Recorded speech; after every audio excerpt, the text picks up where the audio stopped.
इस देश के अंदर कोई नरेंद्र मोदी का मुकाबला कर सकता है तो वो राहुल गांधी नहीं है, मेरा कायद बैरिस्टर असदुद्दीन ओवैसी करेगा। आज हमारी आवाज कहां है? आज जाट समाज को मैं सलाम करता हूं, उनके इत्तेहाद को सलाम करता हूं। उनकी आबादी जाट समाज की हमारे से ज्यादा नहीं है, महज 3% का फर्क है। लेकिन जब असेंबली बनती है, विधानसभा बनती है, तो 200 में से तकरीबन 50 एमएलए जाटों के होते हैं। सदर साहब 50 एमएलए, और हमारी क्या हालात है? 3% आबादी कम है। जाट है हमारे भाई 16-17%, हम है 13 से 14%। हम गिड़गिड़ा के मन्नतें मांगकर राहुल गांधी जी के दिल्ली हाउस के चक्कर लगाकर अशोक गहलोत जी की परिक्रमा कर कहते टिकट दे दो। मैं 2012 से मेरी कौम को, मेरे समाज को आगे बढ़ाने के लिए काम कर रहा था। अरे 2 बार मैंने भी इन कांग्रेसियों को वोट दिया, मेरा वोट भी मैंने खराब किया। 2017 में मैंने असदुद्दीन ओवैसी साहब के स्पीच सुनता था। अरे मैंने सोचा जावेद, एक नेता हिंदुस्तान के अंदर है जो तेरे दिल की आवाज जानता है, इस कौम के दिल की आवाज जानता है। और मैं आपको बताऊं, बहुत गरीब परिवार से हूं, मेरी कोई अप्रोच नहीं थी। मैंने 3 साल राजस्थान के अंदर काम किया और इस राजस्थान सरकार का मुखिया अशोक गहलोत, जिससे मैं 4 बार मिला, चारों बार मुझे निराश करके भेजा उसने। मैंने कहा अशोक गहलोत जी, एक दिन आएगा इंशाअल्लाह जिस दिन ये कौम मजलिस का झंडा उठाएगी। अरे उठाओगे ना? अरे भाई, मेरे पास खोने को कुछ नहीं है, पाने को सारा जहां है। हमारी कौम के भी वही हालात है, खोने को कुछ नहीं है। एक बार अपने वोट को मजलिस को दे दिया तो खुदा की कसम 200 की विधानसभा जब होगी, उसमें एक शेर हैदराबाद की तरह गूंजेगा। बात करेगा अखलाक पे, बात करेगा जुनैद पे, बात करेगा असगर पे, बात करेगा इकबाल पे, खुदा की कसम। अरे भाई, ये महेश जोशी जी बात नहीं करेंगे। अरे इनको पता है मुफ्त के अंदर वोट मिल रहा है ना, नहीं बात करेगा महेश जोशी। अरे नहीं बात करेगा प्रताप सिंह खाचरियावास, नहीं बात करेगा अशोक गहलोत। और सबसे बड़ी बदनसीबी की बात सुनिए, बात आमीन कागजी नहीं कर रहा है, बात रफीक खान नहीं कर रहा है, बात जाहिदा नहीं कर रही है, बात हाकमली नहीं कर रहा है। और राजस्थान के 9 मुसलमान एमएलए 9 के 9 गूंगे और बहरे हैं। मैं बता देता हूं आपको, 9 के 9। और मैं हमेशा कहता हूं, इनके मुंह में दही जमा हुआ है, ये आपकी आवाज नहीं बन सकते। ये किसी गरीब, अगड़े, पिछड़े, दलित, वंचित, शोषित की आवाज नहीं बन सकते। आपकी आवाज पूरे हिंदुस्तान के अंदर है। तो गर्व से कहता हूं, मेरा कायद बैरिस्टर असदुद्दीन ओवैसी है। भाई सुनना मेरी बात, ये कांग्रेस वाले 4.5 साल में एक बार आएंगे, एक रबर की गोली आपको देंगे और कहेंगे आओ अजी कहां हो, ये गोली लो, और मुल्दी गोली, और फिर 4.5 साल से गायब हो जाएंगे। फिर 4.5 साल बाद आके कहेंगे वो गोली होती है ना, वो रबर की होती है, लिसी हो जाती है, उसको निकालेंगे और दूसरी ठोप देंगे और कहेंगे पिछली बार ऑरेंज दिया था, इस बार मैंगो दिया है। हम कहते हैं अल्हम्दुलिल्लाह मैंगो दिया है, वाह वाह वाह, बहुत बढ़िया। ये चल रहा है ड्रामा।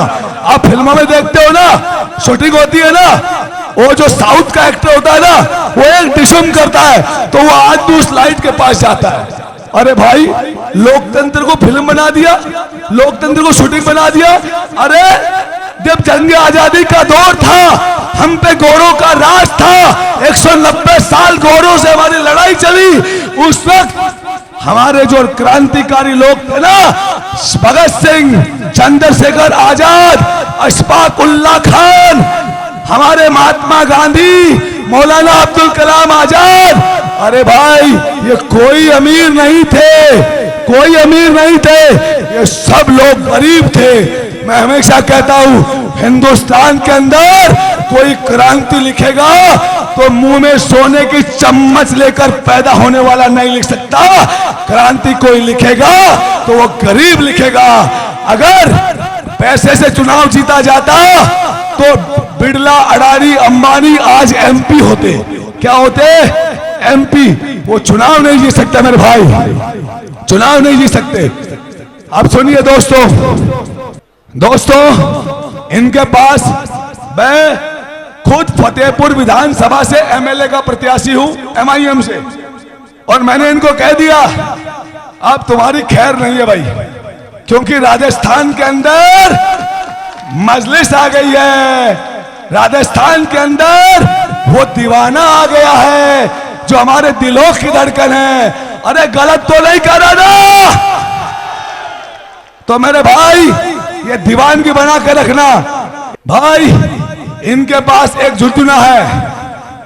मैंने पहले भी कहा इस देश के अंदर कोई नरेंद्र मोदी का मुकाबला कर सकता है तो वो राहुल गांधी नहीं है, मेरा कायद बैरिस्टर असदुद्दीन ओवैसी ही करेगा। अरे मेरे भाई 2014 का लोकसभा चुनाव हम नहीं लड़े,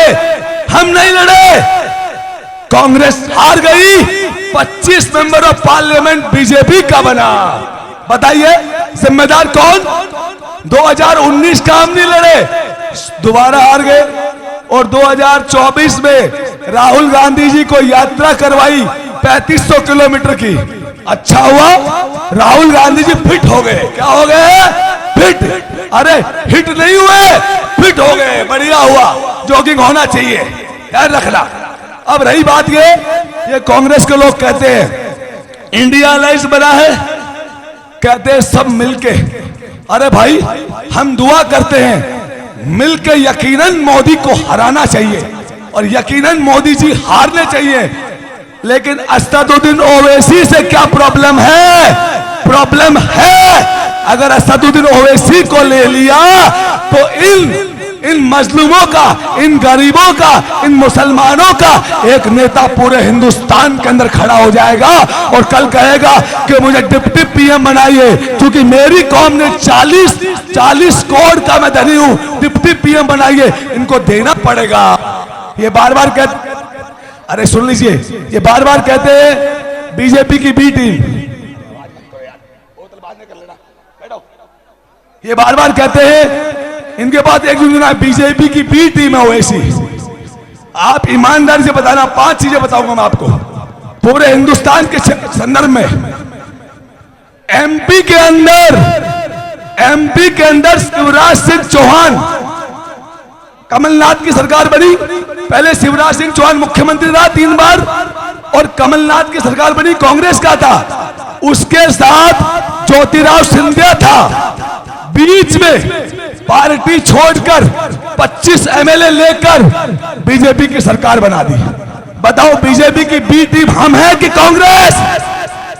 कांग्रेस के सारे नेता बीजेपी में जा रहे हैं और वहां से एक पट्टा लेके आते हैं कि भाई हम बिल्कुल साफ हैं, पाक हैं, क्योंकि राजस्थान में नहीं पूरे हिंदुस्तान में देशभक्ति का सर्टिफिकेट तो आरएसएस चल रहा है ना। आरएसएस कह रहा भाई देशभक्त कौन है कौन नहीं, हमसे सर्टिफिकेट लो। अगर हम कहेंगे तो वो देशभक्त है, हम कहेंगे तो देश का गद्दार है। अरे भाई हम तो न आरएसएस से आज सर्टिफिकेट लेंगे इंशाल्लाह, न जिंदगी में कभी आरएसएस से सर्टिफिकेट लेंगे। अरे हमारी तादाद कम है क्या? अरे तादाद कम है क्या? अरे तुम एक बार, हमने तुमसे क्या मांगा? तुम्हें कहा तुम्हारी जमीन नाम कर दो, तुमसे कहा तुम्हारा मकान दे दो, तुमसे कुछ कहा? अरे एक बार कहा जावेद ने कि एक बार अपने कायद बैरिस्टर असदुद्दीन ओवैसी के लिए ताकत लगा दो, खुदा की कसम राजस्थान की आवाज बुलंद हो जाएगी 2023 से 28 के बीच में।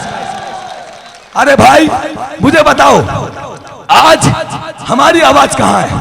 आज जाट समाज को मैं सलाम करता हूं, उनके इत्तेहाद को सलाम करता हूं। उनकी आबादी जाट समाज की हमारे से ज्यादा नहीं है, महज 3% का फर्क है। लेकिन जब असेंबली बनती है, विधानसभा बनती है, तो 200 में से तकरीबन 50 एमएलए जाटों के होते हैं। सदर साहब, 50 एमएलए। और हमारी क्या हालात है? 3% आबादी कम है। जाट है हमारे भाई 16-17%, हम है 13 से 14%।